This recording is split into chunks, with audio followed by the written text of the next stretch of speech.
Apartments won't make you wealthy, at least not the way most people are buying them today. If your entire strategy is stack more doors, this might be uncomfortable to hear, because the path that's marketed as safe might actually be the thing slowing you down. Let's talk about it.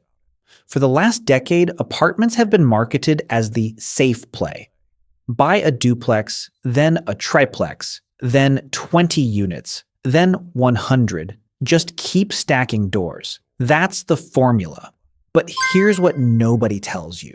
More doors usually means more problems, more tenants, more maintenance calls, more insurance increases, more property management headaches, more volatility in expenses. You don't wake up free. You wake up with 100 people who can call you at any moment. That's not passive income. That's a second job with bigger numbers. And here's where it gets even worse. Most apartment deals today only work on paper. They rely on future rent growth, aggressive pro formas, cap rate compression, expense reductions that may never happen. You're not buying stability. You're buying hope. And hope is not a strategy. Now let me be clear.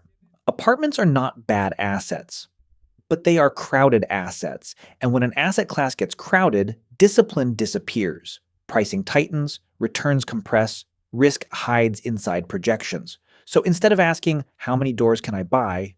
You should be asking, what asset gives me the most control with the least friction? That's the shift.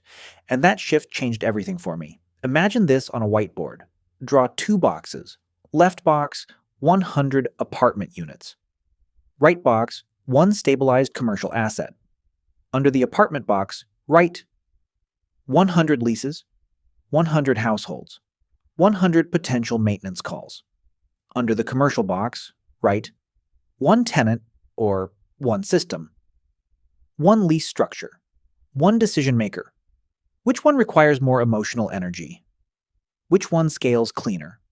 Wealth is not built by multiplying chaos. It's built by simplifying income. Let me show you what that looks like in the real world. We bought a 105-unit self-storage facility in Madison, Tennessee for $1.7 million. Here's what mattered. We didn't buy projected upside. We bought existing cash flow. Occupancy at takeover was 58%. Most investors see that and panic. We saw operational inefficiency, 7 delinquent units, no automated payment system, deferred maintenance, loose management. This wasn't a construction project. It was a systems project. We transitioned rent rolls, automated payments, started lean processes. Within 60 days, we were tracking toward 80% occupancy. No granite countertops, no $20,000 rehabs, no hoping tenants get raises, just operational execution. Now here's the part that matters long-term.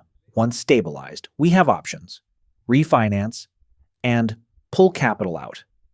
Sell at improved valuation, hold, and let it quietly cash flow. That's strategic flexibility. Compare that to a Class C apartment today at a 5% cap rate.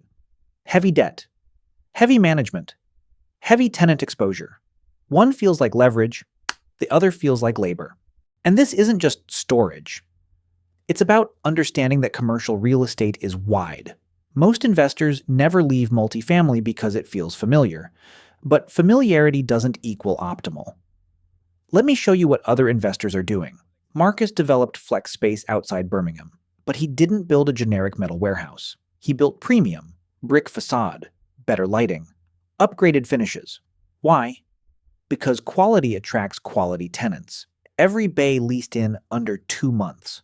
No race to the bottom on rent. He didn't compete on price. He competed on product. That's how you create margin in a crowded market. Now picture a rectangle of industrial-zoned land. Draw a fence around it. Add lighting, lease it to trucking companies. That's industrial outdoor storage. Low build-out cost, low overhead, strong demand in logistics corridors.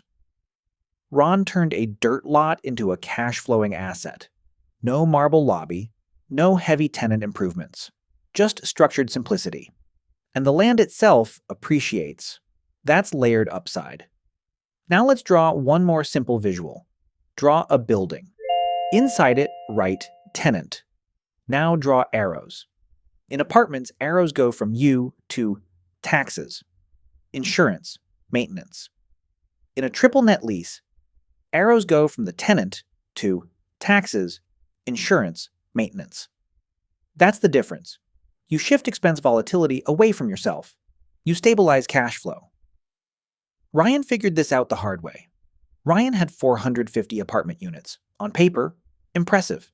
In reality, constant roof replacements, HVAC failures, vacancy swings, capex surprises, one bad year erased prior profits. He realized he didn't want more doors. He wanted predictability. So he pivoted into triple net industrial. Now he owns assets where the tenant pays expenses. Leases are long-term.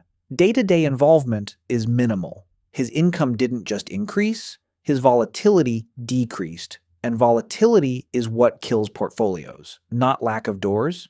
Picture your portfolio like 3 stacked layers. Bottom layer, active income. Middle layer, operational real estate, like apartments. Top layer, structured, stabilized commercial assets. The higher you move up the stack, the fewer daily inputs required. Apartments often sit in the middle. Triple net stabilized storage, IOS, they sit higher.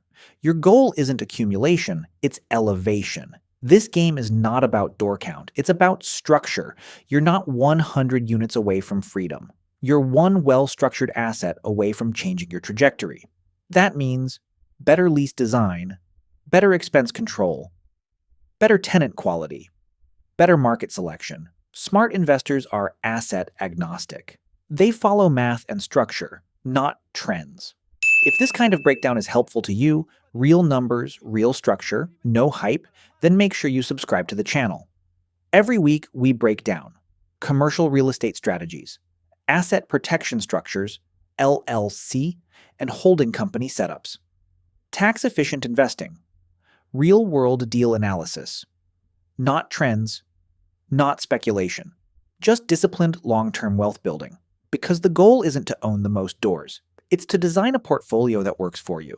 Subscribe, and I'll see you in the next one.